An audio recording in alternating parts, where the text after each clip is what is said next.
just either slightly different from what they are, or we talk, we see things are not normal.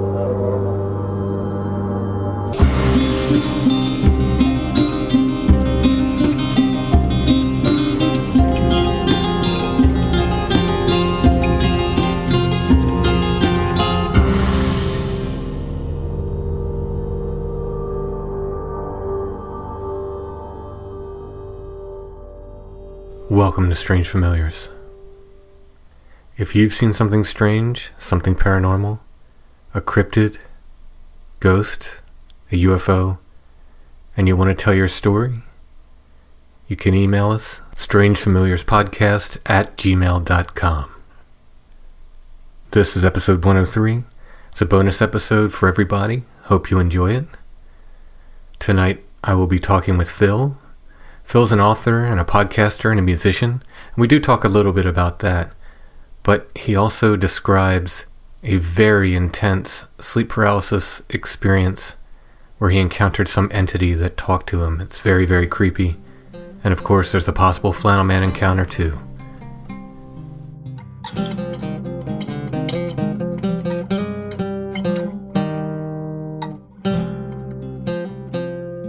Okay, we're talking with Phil, who has a couple things to share with us, including something that sounds like the Tendrils of Inky Shadow episode that we talked about before, and possibly a Flannel Man, or certainly someone strange in flannel. So, what do you want to start with? I guess why don't we can start with the Inky Tendrils, since that was what had me send my first out of like 14 consecutive rapid fire emails, and then we can work our way over to the Flannel Man story. Sounds good. Yeah, so this happened when I was a teenager. I was probably about 15 or 16 years old, and I was still living at my parents' house. It was basically a single story kind of ranch style house. My dad had converted the attic into my parents' bedroom, and then the kids, we had our bedrooms at the far end of the house. So there was a big, long hallway that I sprinted down many times at night as a kid because it was long and seemed very scary. There's something about the long corridor at night. And so our bedrooms were at the end. As I recall, one, if not both of my sisters were already off in college or living outside the house. I was, in bed at night, and I kind of woke up, but I was in sort of that sort of twilight space where I was kind of coming out of a dream. Someone was coming down the hallway. Our hallway was kind of creaky. There were certain spots that creaked and popped. So I heard that. And in my head, I was thinking, okay, my sister's home. And she's, coming down to my bedroom. That's when I opened my eyes and I kind of saw like a dark shape standing in the doorway. And I was still kind of half in the bag, right? And then this low kind of guttural voice. It was almost silly in quality, when you kind of make your voice all kind of gravelly, and I won't do it now because I probably won't be able to speak for the rest of this conversation, but you kind of do kind of like a fake kind of demonic kind of voice. That's basically what it sounded like to me. And it just said, "I love you." And then it started laughing. And so I took it as my sister was being silly, maybe playing a joke on me. So I said, "I love you." I said it back. I said it in the same voice, but I kind of had a bit more of a mocking kind of lilt to it, if you will. Mm-hmm. And that's when things started happening very fast. All of a sudden, this presence that was in the door rushed toward the bed, and the act of whatever happened in that sort of transference of energy there, from it moving from the doorway to the side of the bed, snapped me awake. Like I was absolutely, I will swear to this day that I was wide awake at that point. And of course, it was not a good presence. It just felt bad to me. It just felt bad. And the only thing I think I could think of was, I'm going to turn on the light. Screaming wasn't even the first thing that came to mind. I figured I'll scream once I get the light on. Right. But I couldn't move. And it wasn't that I felt like I was paralyzed. I was kind of thinking back on this, and I was doing some research for one of the podcasts I do, and one thing that struck me is a lot of people, when they reference sleep paralysis, they say they feel like a pressure like on their chest, or they kind of feel like a pressure on their chest and almost like a strangulating kind of feel. Mm-hmm.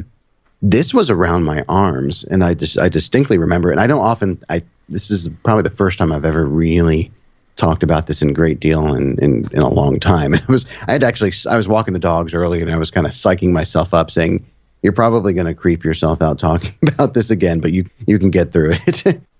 It felt like two hands, one on each arm, just above my elbow, kind of at the bottom of my bicep, holding me down, like pinning me to the bed. And so I could kind of move my body a little bit, but not enough to turn over, because the way my lamp was kind of situated, I didn't have enough reach for the arm closest to the lamp. My angle would be much better if I could just roll over and reach for the lamp. And at which point I hear this voice is now in my ear and saying something to the effect of, "Don't mock me. I could either kill you or I could destroy you very easily." And as I felt the voice kind of close to my ear, it almost felt like the pressure kind of eased up on one side of me. And that's when I was able to kind of roll over, reach that bedside lamp and turn it on. And the moment I turned it on, out of the corner of my eye, it looked like someone dropping ink into like a glass of water, or, when you're dyeing Easter eggs and you drop that pellet in, or you're drip food coloring into liquid. Mm-hmm. It looked like that, but in reverse. So it was like these inky tendrils, if you will, but it kind of sucked and folded in on itself. And then everything kind of felt normal again. And in looking back too, and this is something I kind of had forgotten about until I was getting into really thinking about this to try to coax out as many details as I could. But, that area of the room where the figure was standing was just darker than I was accustomed to in my bedroom, if that makes any sense. Like I had a nightlight on in there, but that whole side of the room just looked like it was just blanketed in darkness. Once everything kind of receded, things went kind of back to normal, and I was still terrified. And I did try to scream as I was contemplating that rollover once I felt the pressure let up. Right. But I had no voice. Like some sounds kind of came out, but I think that was more I was just too scared to make any more noise than I was actually coming out of me. But yeah, man, I know that feeling, that you almost like whimpering that sound. Yeah. Oh, it was the strangest, and I don't think I've ever duplicated that sound to this day. But it was it didn't sound like a sound that that could ever possibly come out of my mouth. Yet it was. Wow, this is so creepy. I mean, this is a really, really creepy to have it start off with whatever saying "I love you," and then escalate, so quickly. Yeah. And there was just a weird connotation. Again, this is looking back, and this was after I kind of examined the episode initially after it had happened, but there was this sincerity in the words "I love you," but there was a sort of a dark portent to it, if that makes any sense. I have no doubt whatever was saying that it loved me, right? That felt like an accurate statement, but just not in the way that we typically express love or say, what love means to us as human beings. If that makes any sense at all, that's the best way I can describe it. Yeah, and creepy though. And there was a certain feel to the presence. Something that I to this day I can't put it into words, but there was a recognizable quality to it. And I only say that because many years later, maybe it was about 16 then, and maybe 10 or more years later, this was when I was living at a house in my previous marriage. At one point, this might have been over the span of a month, maybe more. It was before I had kids. Some strange things started happening around the house, and it kind of coincided with a certain level of the tension in that marriage at that time. I can't remember exactly what was going on, but I remember there was a lot of unhappiness and kind of disquiet in the house. And then some weird things started happening. I would hear noises downstairs. The dogs were getting spooked. The cats were like acting so strangely. One night, I just went to check things out, and I made my way down to the first floor, and all was cool. And then I made my way down into the basement, and then I started to get that feeling, where you instantly kind of you go cold, but it's not like a temperature thing. It's almost like a sickly cold kind of feel. And I made my way into like the laundry room, and there's like a sub pump kind of well in there in the back. And the only way I can describe the way it felt was the way that like it felt before that thing kind of rushed toward me in my bedroom. Was this sort of same kind of dark feeling of something being there, and it felt just so familiar. And I was sure that whatever it was the same thing that was in my bedroom as a teenager. And I quickly went back upstairs and got back in bed and just tried to ignore it. But things just felt so off in that house that finally one night I got the nerve to go downstairs, and I said, I don't know who you are or what you are, but you're not welcome here, and you need to leave. And after that, it was a completely different house. Wow. Yeah.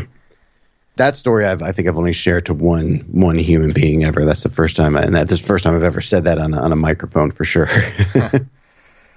The creature, the thing, the entity, the feeling I'm taking away is, and correct me if this is me, reading too much or making too much of it. Of course. But it's I love you in the way that a parasite loves its host.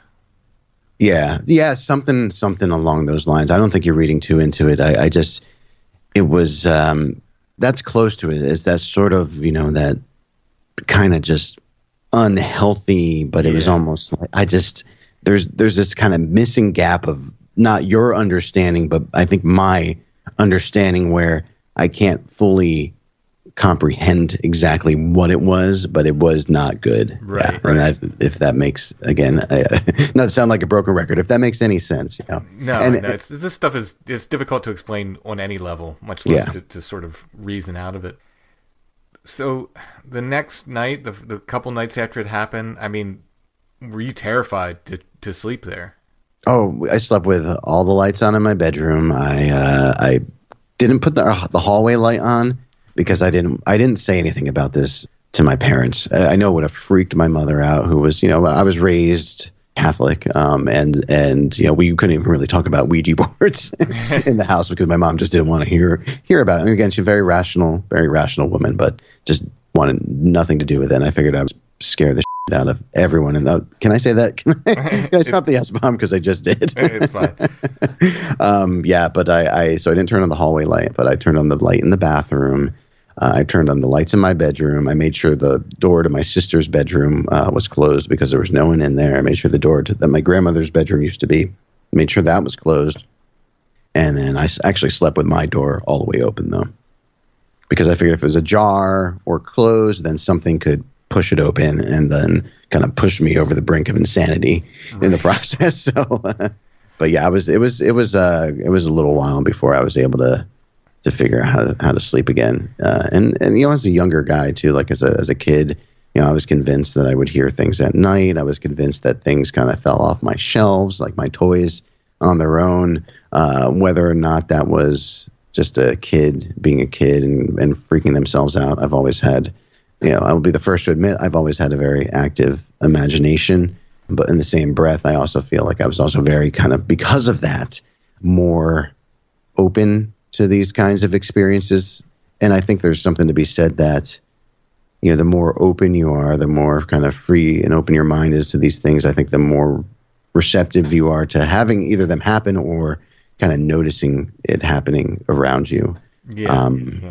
Yeah. And it's interesting because when I was younger, I would notice things like this more, be it things falling over in my room, minor things, not like the big incident. And then I think as I kind of progressed in life, and I think the weight of life stresses began weighing me down, I feel like that part of my brain was kind of closed off more to the experiences, if that makes any sense. And I think just now in recent years, I've been thinking more about this stuff, and my interest has kind of been peaking up again. And I wonder, how that's gonna play out if I continue to pursue this.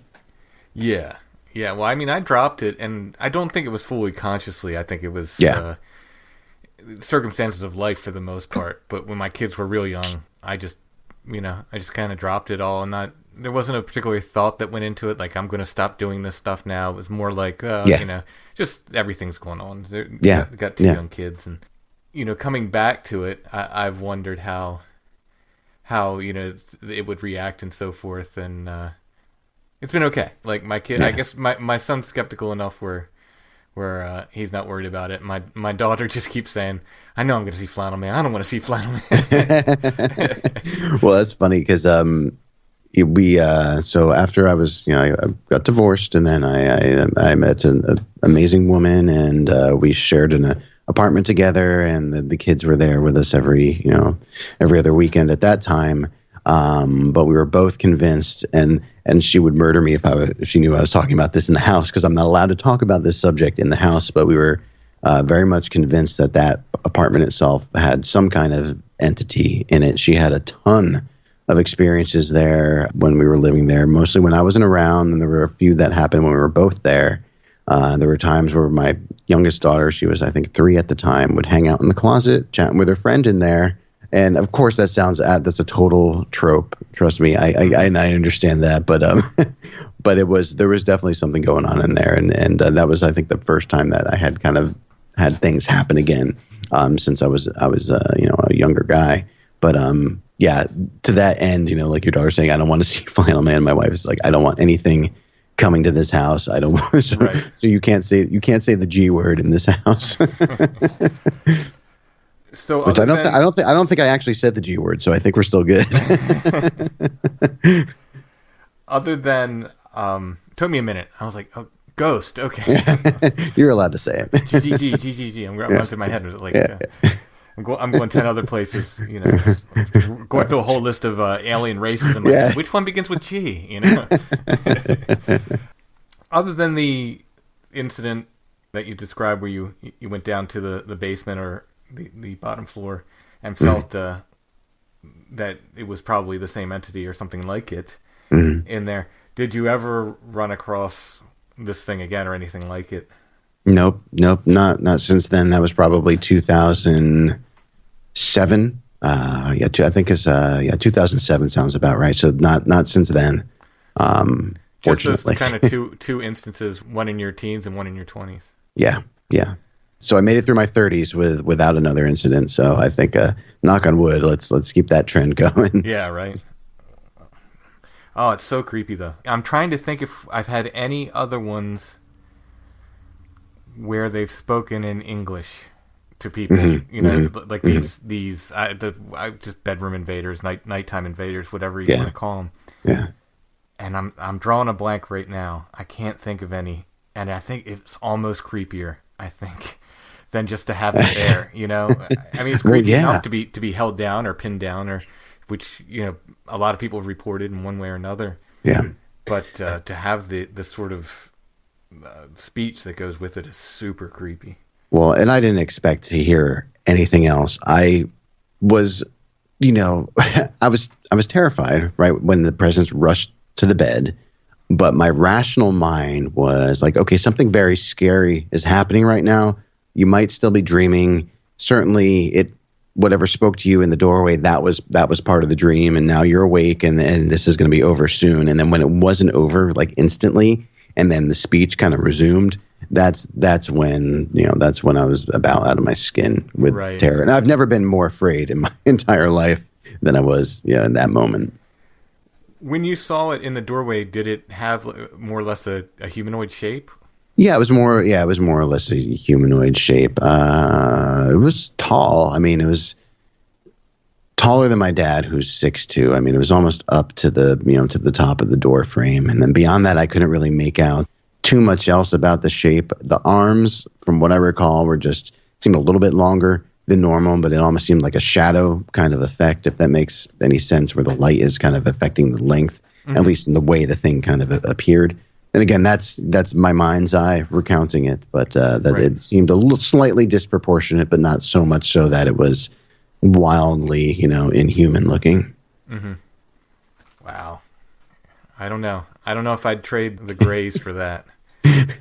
I'm not sure. I'm Yeah. not sure. I'm not sure. Yeah, it's not something I either one I'd like to experience again. So but wow, that's incredible. That's incredible.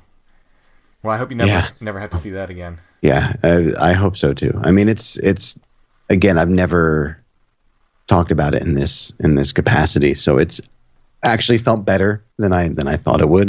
Mm-hmm. I thought I would be, and again, when we end the call, the fear might kind of descend again. But right now, it's been okay, And it's funny because I've hinted at these incidents, and I'm a writer of fiction. I write horror, sci-fi, and some of this stuff from that experience I kind of sprinkled into one of my books, not like overtly, but I was okay like facing it like that way, that if I work it into a book, then I can kind of be okay with that was a thing that happened. But it's a whole different thing when you are talking about it face on and really kind of sitting there and thinking back about those details. And it's amazing how much you do actually remember, even when you've kind of cut off some of those things for a little while, how quickly it jumps back into your memory. Yeah, there's a special kind of presence when these things happen. I've described it as more real than reality in some ways. Yeah, I've heard you say that.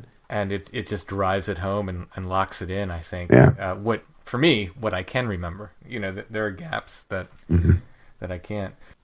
The fact that you're able to write about it in a fictional way, to me, that almost mirrors kind of. So my first book, I didn't talk about anything of my own experience. Actually, my first 3 books, the 2 Bigfoot books and Beyond the Seventh Gate, my first one, I didn't talk about my own experiences at all. I didn't even bring it up. And then, at some point, Soraya and a few other people were like, "Why don't you talk about your own stuff? You got some pretty weird stuff going on." Yeah. And in my latest book, I started to do that where I felt it was appropriate. But it's very interesting that you sort of, you're doing the fictional equivalent of that. I'll write about somebody else having this experience. Oh, absolutely, and not myself. Yeah. Yeah. I mean, with we're going to talk about my Dudleytown experience with Flannel Man in a little bit, which is funny because that was kind of the side note kind of experience. But I wrote a short story, based on what that experience was, and again, that was another very kind of terrifying experience where I won't say I was like the focal point of whatever forces are in that town, but still that was something that stuck with me and definitely prevented a lot of sleep. Oh, well, this is as good a time as any to go into that. Yeah, let's go into it. Okay, so and some of your listeners may be familiar with Dudleytown, which is the remains. It was once a never flourishing town in, I think it's Cornwall, Connecticut, which is upstate Connecticut. It's this town deep in the woods. There's nothing left of it to this day, but it was just one of those towns that just could never take hold, and for one reason or another, the residents were either dying out. There was stories of people going insane, just bad juju in Dudleytown. And so I was took a class in high school called Call of the Wild.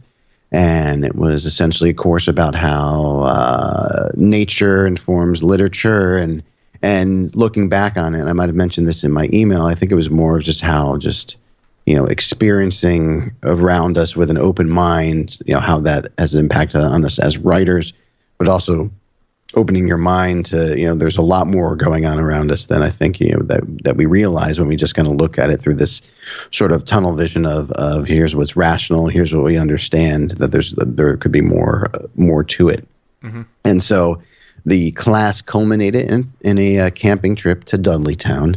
Previous classes used to camp right inside the ruins of the town, but apparently there were just too many powerful experiences that had happened that they kind of moved the camping, to the outskirts of the town, past the wall, past where there was this, I can't even remember right now off the top of my head, but the kind of avenue through the trees that kind of got you into the town.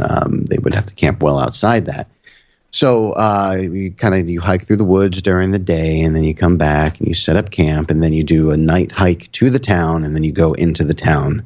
And then the teacher leaves individuals, or you can have a small group, in the foundations of different buildings in the town, and then you're there. You can have your flashlight on, and you sit in the dark for about 10 or 15 minutes to just experience the atmosphere.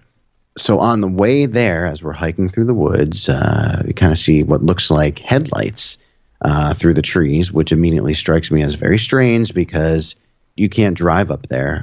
You can drive. There's a gate that leads up to sort of the path that gets you there. The path itself, I think, is a couple miles long, but it's inaccessible via car. And we first noticed them when we were checking out this. It was like a stone kind of platform. I won't call it an altar, but it was just this strange kind of misplaced piece of concrete that was out there in the woods. And we were there chatting, and then we kind of see these lights.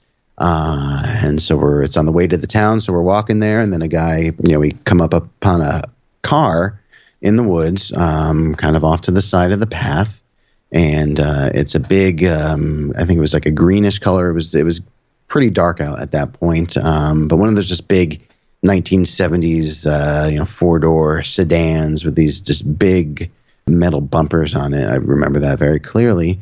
And there was a man standing next to the car, and he kind of had shaggyish hair, not super long, but a little shaggy, was wearing what looked like a knit cap.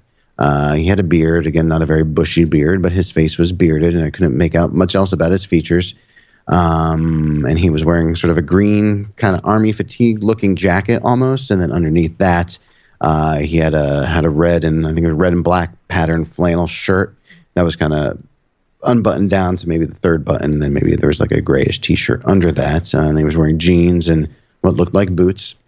And then he was talking to the teacher and couldn't really hear what they were saying. And then conversation was over, and then he got in the car and he kind of drove off, which, again, I can't quite wrap my head around the driving off part. I think he kind of went around the path in the woods, and then there was no sign or sound of the car after that. And my teacher didn't say anything about it, and no one asked him about it, which, looking back, I thought that was kind of weird that no one was at least curious as to what they were saying. Maybe someone did ask him, and I just didn't catch wind of it because I had that sort of mounting fear about going into the town. But yeah, it was very out of place for this guy in this car to be out there in the woods, because there was just no way for him or his car to get up there. And yeah, there are other properties out there, but they are miles and miles away. I mean, not within earshot, not within nothing, not within like seeing lights in the trees from the houses. There's nothing up there. So when I started listening to the Flannel Man episodes, and I heard the first description of Flannel Man, again, I got that, my skin kind of started crawling a little bit, and I said, it could be a coincidence. It might not be, but I think this is worth it enough to send yet another email in about this. But that was Connecticut, and that was 1997, so that's going quite a while back. But man, again, just the other thing with these crazy. Flannel Man things that people are kind of saying, like, well, I didn't know anything about Flannel Man, but this other thing happened, and then I came upon this guy. Yeah. Yeah. Oh, yeah. Which seemed to be completely unrelated, or at least at the time. So, yeah, it could have been, and that's the thing about the flannel shirt. Like, everybody has one, Yeah, I have one in my closet upstairs. Yeah. It's the description. it could absolutely be just a dude, Yeah. But the fact that they're appearing, time and place close to these other weird things or these other weird places is of great interest to me. Yeah. Well, and that's what kind of struck me too, is that, if you do some Googling on Dudleytown, it is at least one of the most haunted locations on the East Coast of the United States. The Warrens actually were going to take a group of tourists up there back, I think, in the early 90s.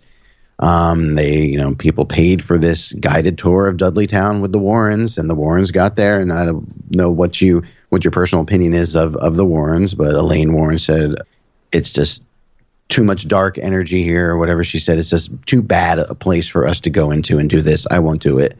And they refunded thousands and thousands of dollars to these people. So this place is no joke. And yet there's this guy in this flannel shirt by this place of supposed great sort of, energy. Right. It just is so interesting. And I think it might have been actually your most latest episode where I think someone mentioned, well, maybe it's a force that's looking out for us, right? Mm-hmm. Which would also kind of coincide with the idea that there might be some bad energy in this town. And he said, well, what are you people doing here? Are you planning on staying the night in there, and maybe you shouldn't. I mean, it could have been that kind of thing where he was just sort of a kind of a protective, this protective soul, just making sure that our teacher wasn't getting these these young people into any kind of trouble. Right. Who knows? Did anything weird happen when you were there? Oh, when we were inside the town, yeah. Oh, yeah. I will 100% admit to it with no shame. I had my eyes squeezed shut the entire 15 minutes we were in there. But when we got in the town, I think it was probably about maybe 70 degrees out. It was late May, I think, when we went out there, and we went out to the town, and we kind of crossed through where this fallen tree was, and we kind of get in through the town proper. On the main street of this town, which again is barely a path through these broken down foundations. And we're standing there getting ready to get split up into our separate groups. And I kid you not, it must have dropped maybe 15 or 20 degrees. That's how it got cold. I mean, at one point I could see my breath. I was, and our teacher was fully prepared. He told us bring our jackets. It might get cold, but it wasn't sort of a spring night getting cold. It was like within like a minute and a half, 2 minutes, the temperature just drastically changed. And then we kind of were split up, and I went with two friends of mine because, again, I was too afraid to go on my own. And it was weird because there were some strange smells. We passed some foundations. Like I smelled, very distinctly like a pipe smoke smell. We passed one foundation where you could see there had been like a basement kind of fireplace. The thing was completely submerged in water, yet there was a very clear kind of smell of like wood that had been recently burning. And again, we're out in the woods, so that could mean anything, right? But no one else smelled that but me. And again, I feel like I've always kind of had this. And again, this I probably something I've not said to anyone. And since I was a teenager, I've always felt like I've been kind of in tune with some of this stuff. So maybe I was just kind of picking up on some of maybe these residual vibes of this place. So we sat down in our foundation. It was the foundation of the old schoolhouse. And I had my eyes squeezed shut, but it got very quiet once everyone was kind of situated. And it was just totally quiet. No sounds of insects, no sounds of birds, nothing. And then all of a sudden it was like the woods was kind of waking up around us. I would hear, I heard twigs and stuff breaking. Most distinctly, sound that I heard was it sounded like a screen door kind of creaking open and slamming shut, like someone was coming out of a home. Only thing was there were no doors anywhere close enough that we would be able to hear them. And then after that, there was some other strange noises, some rustling, and this feeling that we weren't alone there. Again, that sense that there was the class was there, but then there was someone else there too. After that, it was over. And again, I don't know if I would have seen anything had I been brave enough to keep my eyes open. Looking back, I kind of wish I had kept my eyes open, but I guess that one, they don't let people back up there these days now. So I guess I'll just have to wonder what I might have seen. But man, the vibe there was just so very strong. Wow. It's unbelievable. And then once we got back outside the town, it was, back to being warm again. And it was just an unbelievable experience that really sticks with me to this day. My sister actually went up there too, and she had a few strange experiences that we actually talked about I think it was in October. I actually interviewed her for one of my podcasts before we actually aired the story that was inspired by Dudleytown. I convinced her to get on the phone with me and to record an interview for my Patreon pledges. So nice. that was interesting, kind of, because her and I, we like kind of loosely talked about it a little bit, but it was something that she never really wanted to talk about, to kind of revisit some of those feelings. Because like you said, it's just like it's branded into your brain. You can lock it up, but it's still in there and it's still vivid and very potent. But again, man, wow. What an experience. Yeah, I was doing a quick search on Dudleytown and looking at it. They're calling it the Village of the Damned and stuff. Oh yeah, yeah. Oh, I want to go there, but you said it's you can't go there anymore. Yeah, you can't go there anymore. It's too bad. It's too bad because it was just even if nothing. Even if there were no sounds or anything, just the vibe, just to feel so different over the span of, a couple 100 feet, it was astounding. That alone, I won't forget. Just such a different feel of energy and sense of, just where you are has changed completely. Mm-hmm. Was unbelievable.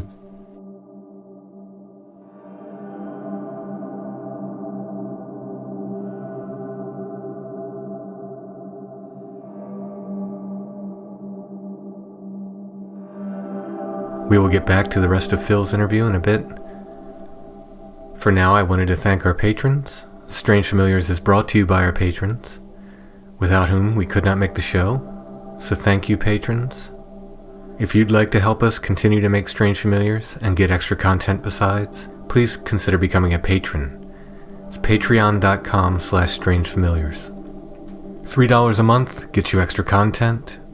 We do full extra episodes of Strange Familiars for our patrons, at least one a month. Often we do more than one. And just $3 a month gets you that bonus content, as well as special offers and other bonuses. If you want things like t-shirts, stickers, pins, copies of my books and CDs, and more, you can go in at higher levels of support. You can check it all out at Patreon. It's patreon.com/strangefamiliars.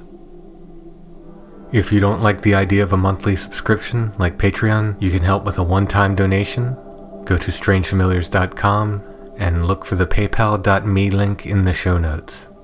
Another way you can help is to like and subscribe wherever you're listening to Strange Familiars, and leave us those nice 5-star reviews.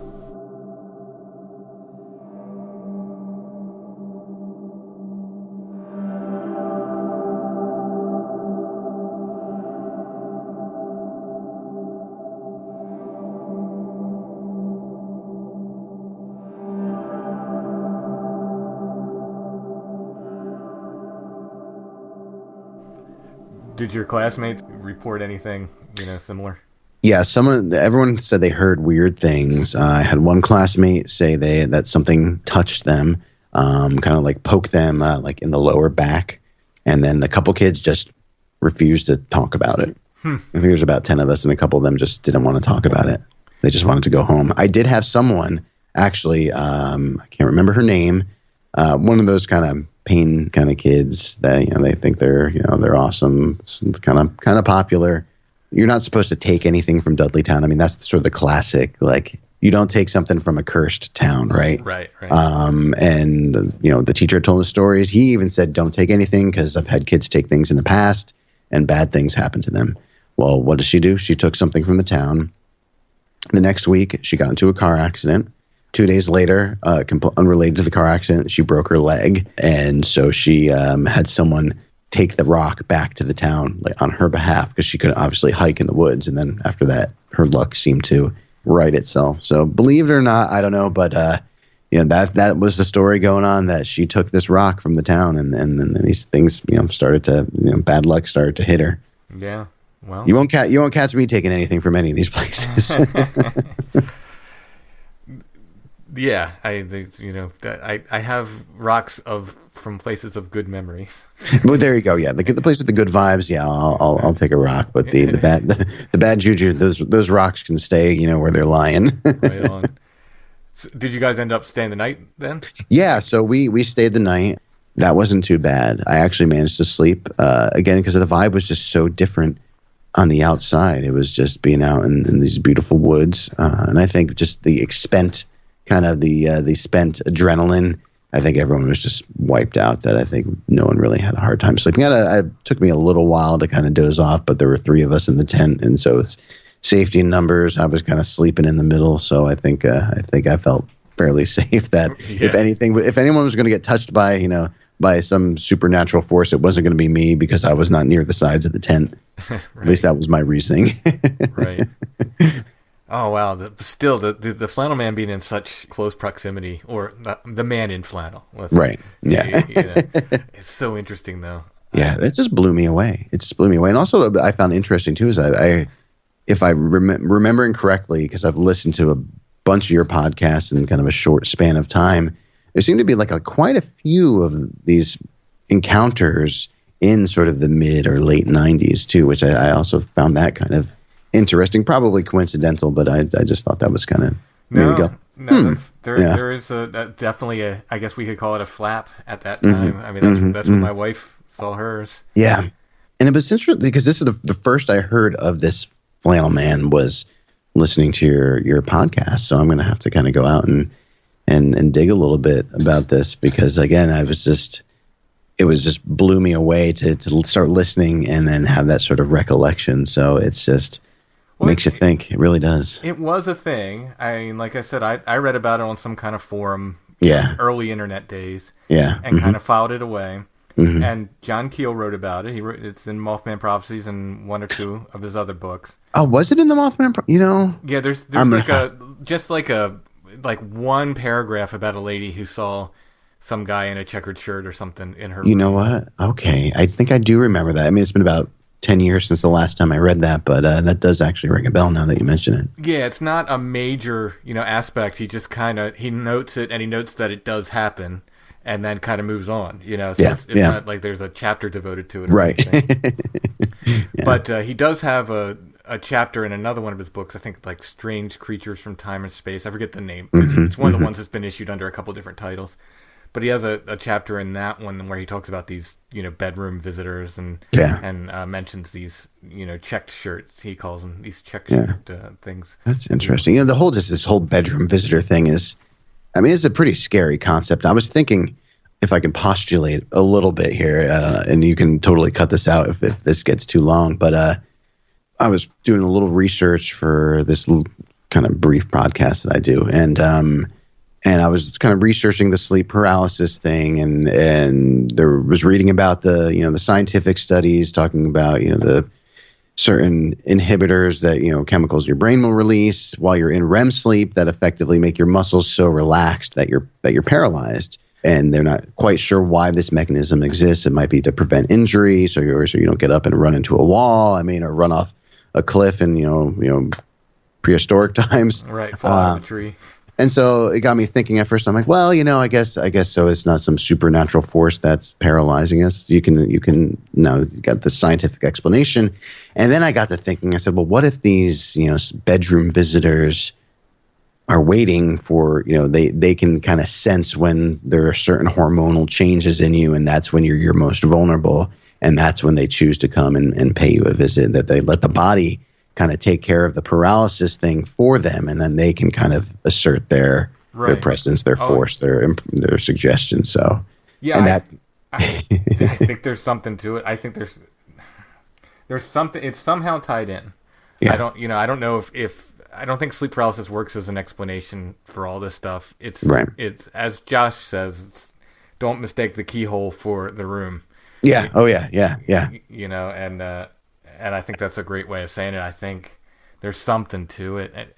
For a while there, I was writing it off. Because someone had written and told me, and I just took them at their word, that they said that most people experience sleep paralysis at some point in their life. And then my son did got some statistics recently. He was telling me, no, it's actually like very few people experience it. Yeah. Yep. So the fact that the people that are experiencing it are also experiencing paranormal phenomena of different sort, either during or outside of these sleep paralysis experiences, to me says something. This says something like kind of big. Yeah, I think you hit the nail on the head. And it's funny because I noticed that same statistic. Well, there's sort of the verbal, this happens to so many people. And then if you dig a little more, I think you come to, like your son discovered, it's not as prevalent as we might be led to believe, even if there is a mechanism, and really true, sleep paralysis is actually linked to, certain neurological conditions. This is genuine. Actually being unable to move is actually not the nominal state for your body when it is in that stage of sleep. So that's also kind of interesting too. Mm-hmm. Yeah, very and I'm not a neurologist. I don't claim to be. I read a few articles on the internet. I did not stay at the Holiday Inn Express, so I'm not an expert. You have podcasts? Podcasts plural? I do. Plural. Yeah. So I got my start podcasting kind of back in the heyday, not at the exact heyday. I started podcasting in 2006. I did a little podcast about writing. And then I podcasted my debut novel as a serialized podcast. It was a haunted space station, we'll call it, story called Crescent. And that actually ended up doing pretty well. At the time, there was a lot of buzz around it. And I did a couple other podcast novels as well, and kind of developed a pretty big following around that, podcasting my fiction. And then life happened a little later on. and I fell out of podcasting when my world was kind of turned upside down. And then in 2017, I was still writing, but my writing I wasn't really going anywhere other than draft phase. And I wanted to kind of get back out there with the writing. And I looked into Patreon, and I said, well, maybe there's still enough people out there that listened to my podcast originally that they would want to maybe support me and help me get my stories back out there. And that's what happened. And I got a fairly decent enough following on Patreon that I was able to kind of cut back on gigging every single weekend to make extra money on the side. And I was able to devote time into writing again. And so I was able to kind of get the fiction out there again. And then this is kind of a winding path. I'm going to make it as short as possible. This year I decided, hey, to promote my Patreon and some upcoming stuff I have, I'm going to Twitch stream some scary video games in the month of October, namely The Exorcist VR for the PlayStation. And I had so much fun doing that I became kind of a regular streamer.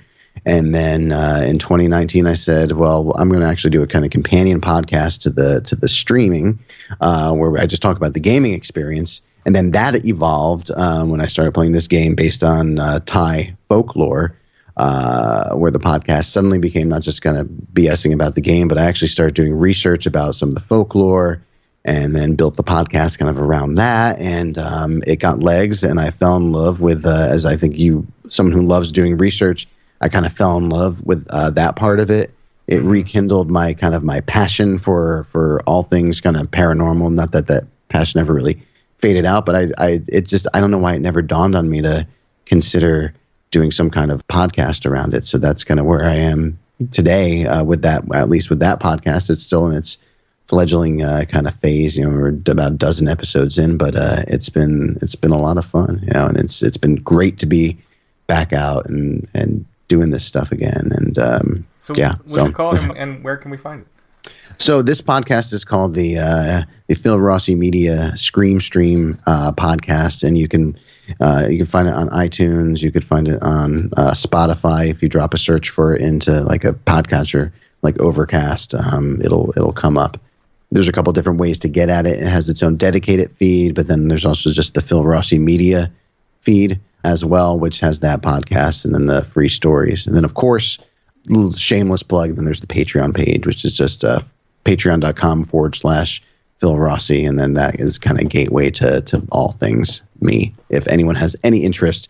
And make sure your listeners know there's absolutely no pressure to check anything out. I am just absolutely just tickled and thrilled to be on your podcast. No, I didn't know you had a podcast until you mentioned it while we were talking here. So it's not like you were booked to talk about your podcast. So this is me just asking for my own curiosity, because I'm finding out about this now. So you wrote me about your stories, not about your podcast. But since you mentioned it, I want to talk about it. No, that's awesome. Yeah, that's really cool. Thank you. So do you have books published too?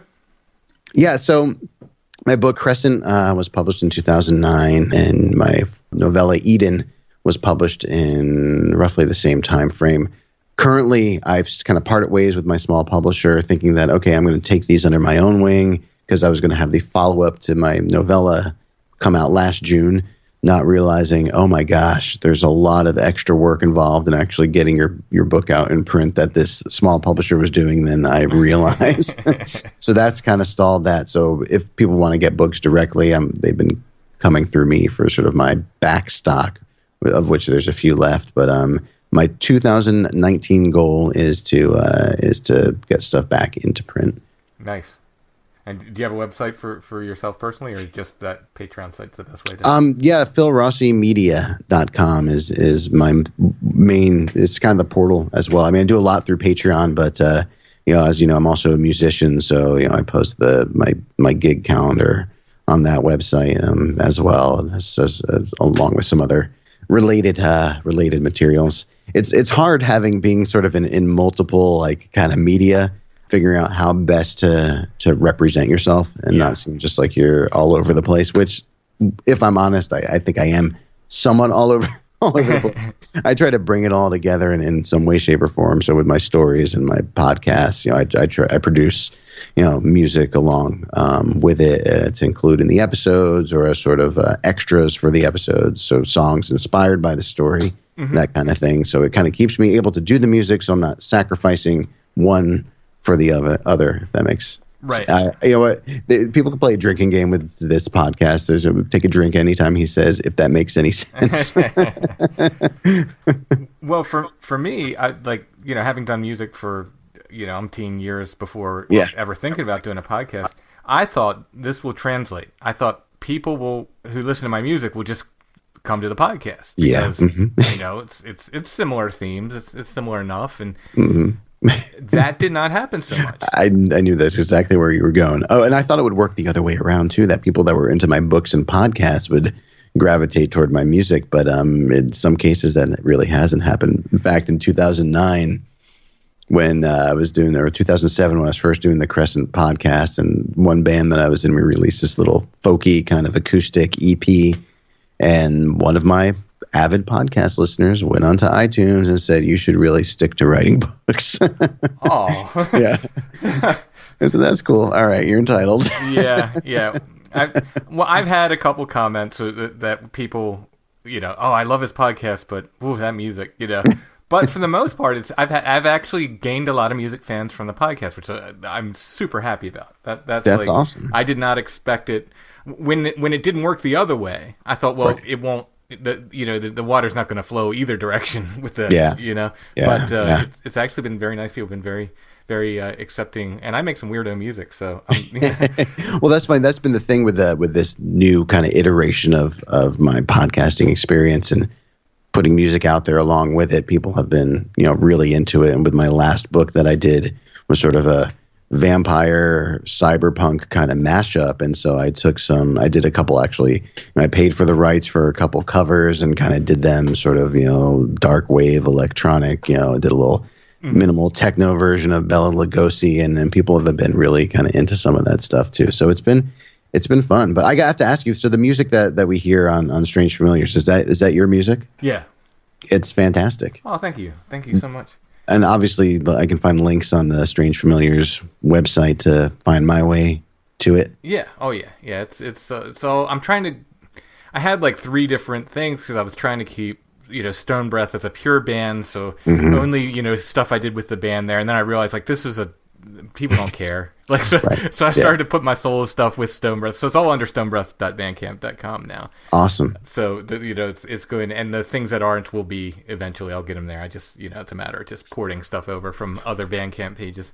Eventually. Which takes time. Yeah. Yeah. Which I haven't messed with Bandcamp yet, but I have a lot of friends who use Bandcamp. So I think as I've committed to finishing some music that's been kind of stalled out for some time, to get it up on Bandcamp, I think is my ultimate goal as well. I highly recommend it.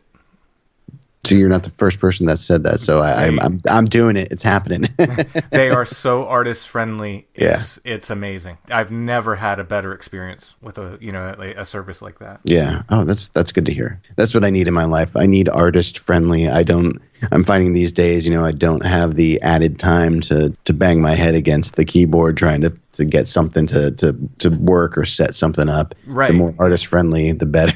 Yeah, exactly. That's I'd love to have a dedicated home for Strange Familiars that's, outside of Podbean, but Podbean makes it so easy. They make it so easy that it's kind of like I don't have time to mess with it. I don't know HTML. So then I have to mess with other stuff or depend on other people. Well, this is just, they make it so easy for me. So, until something crazy happens and Right. it have to be real crazy, like have to be like Last Podcast on the Left style money coming in. Yeah, exactly. Yeah, I've been on Libsyn for since I started, and I haven't used Podbean, but I think they're fairly similar. Yeah, I think it's very similar. Those were the 2 I was looking at, and Yeah. I don't even remember why I chose. You know what? I think I chose Podbean because OK Talk was on there. Okay. It's just like, okay, I know Clint, I know OK Talk, fine. That's done. Podbean it is. Yeah. Otherwise, they were virtually the same. I think. Yeah. That's great though. That's great. But it's like you said, if it's gonna even cut 20 minutes out of the process, that's 20 minutes you can put focus in elsewhere, and I mean, every minute is it counts. It's so valuable. Yeah, I read some article about, basically they were talking about creative people, and they said you don't understand, like, time is the most valuable thing of all to creative people. So when you do something that's just like sucking their time, it's like you're making them miserable. Well, that's the truth. Oh man, that is the absolute truth. Yeah, it's like we're looking for any moment to just kind of cram whatever else in. Oh yeah, we can get going here. So when you do your stories, the fiction, are you just basically, reading the stories? Is it like an audiobook, in other words? Yeah, exactly. So yeah, it's an audiobook. I narrate it myself. Occasionally, if I'll do some things, I'll bring in a couple fellow podcasters to do some maybe extras on the side, depending what the project is. Or I had one story about this couple that goes on vacation, and they somehow end up at the Clown Motel, which was splashed all over the internet a couple of years ago. I remember.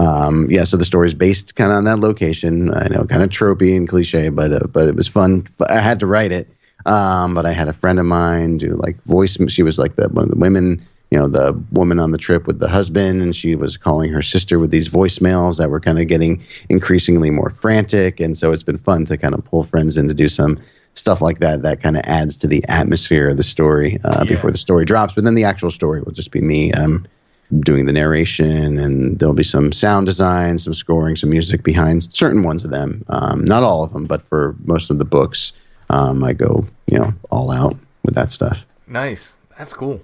It's a lot of fun. It's and as you know, it's podcasting. It takes a lot of time. It takes a lot of time and focus and energy. But I hadn't realized how much I missed it until I got back into doing it again, full stride. It's a very, very satisfying medium. I used to make fanzines. Talk about old school, goth stuff. Like make fanzines back in the day, and I always thought, well, websites are kind of like that. People can put up with it, but they never quite had the feeling. But podcasts really capture that feeling for me.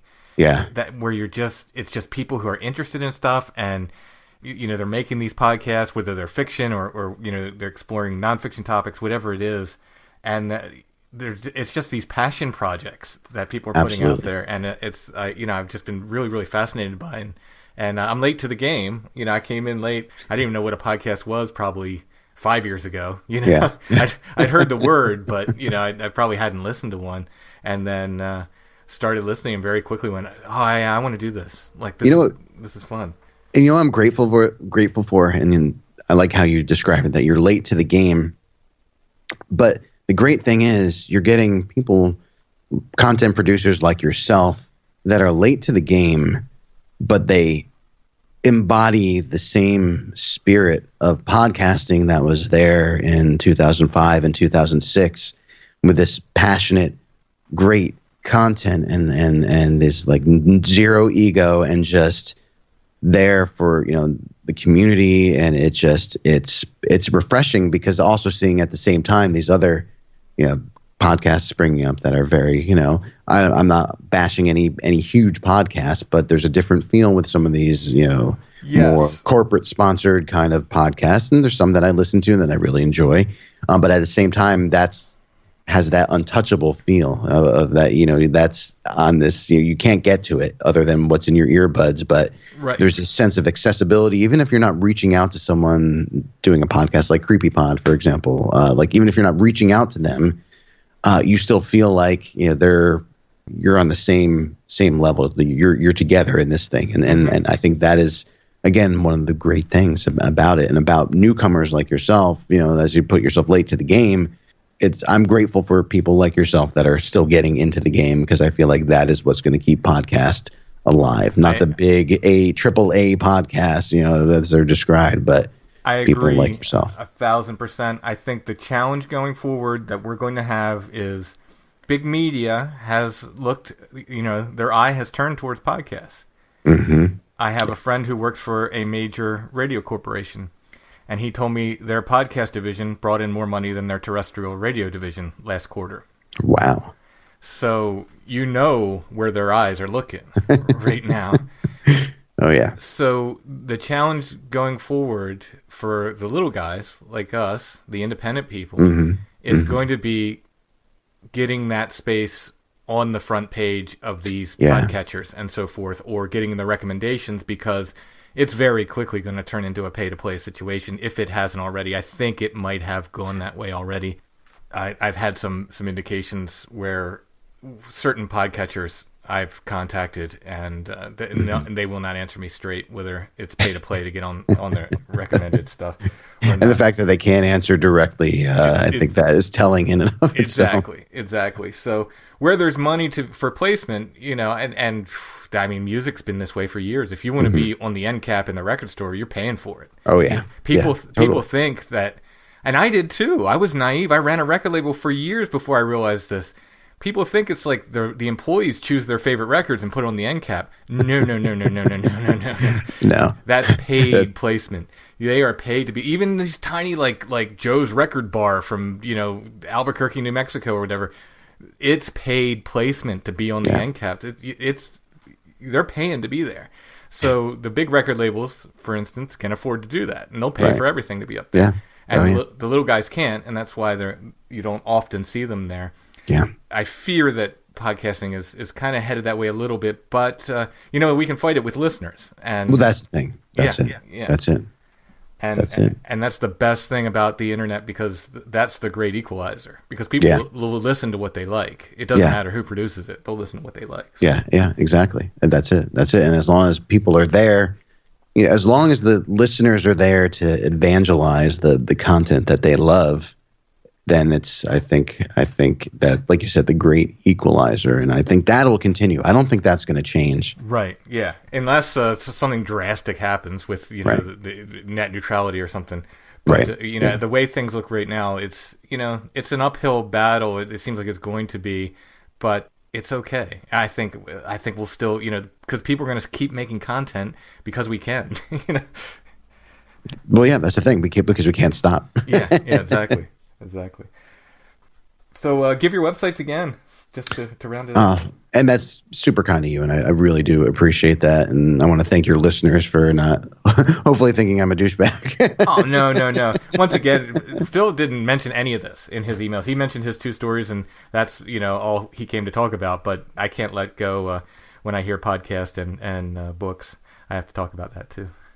All right, websites. So the best way to get at my content will be patreon.com/Phil Rossi. And there is free content available on there, so you don't actually have to pledge to get access to some of the content. I have been doing free stories every other month, so we've got some of that up there.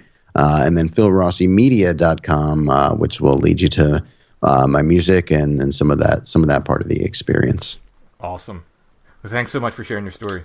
Yeah, absolutely. And again, thanks for doing this phenomenal podcast. I feel like it has really brought me closer to some of these topics that I used to be so passionate about, and is kind of driving my desire to take the new podcast to better levels here. And so I couldn't be more excited. And it's funny, on a side note, and you can cut this part off, I live in Northern Virginia, very close to all these amazing battlefields, and so I think there's the opportunity to kind of experience some of this stuff again is pretty much right in my backyard. So I'm excited to maybe even get out there and to see if I still have that same sort of sensitivity to this stuff. Yeah. Be careful, but go for it. Yeah, I don't want to bring anything home with me, because I think my wife will be really pissed. Awesome. Well, thank you again so much for having me on the show, and it's been great. Sure thing. Thank you, Phil.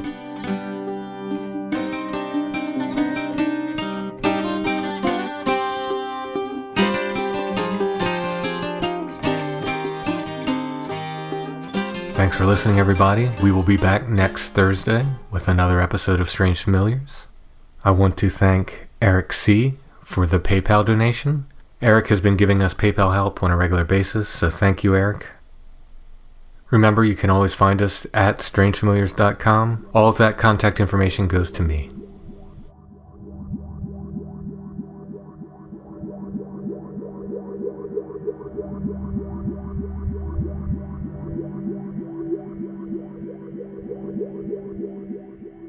Strange Familiars is a production of Dark Holler Arts, music, books, art, podcasts, and more, darkhollerarts.com. Intro and background music is by Stone Breath. Go to stonebreath.bandcamp.com for more. We're on Facebook, facebook.com/strangefamiliars, where you can also join the Strange Familiars Gathering group, and we're on Instagram @strangefamiliars.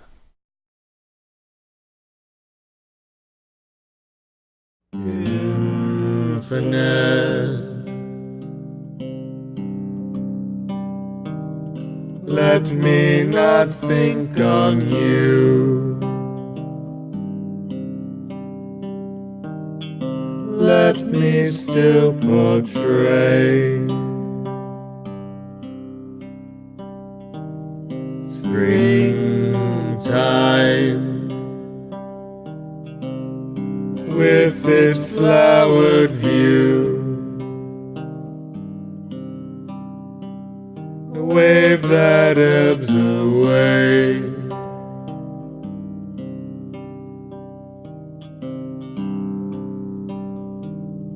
her who perfumes fairy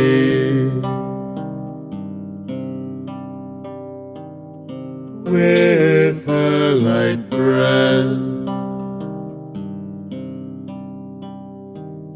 Love,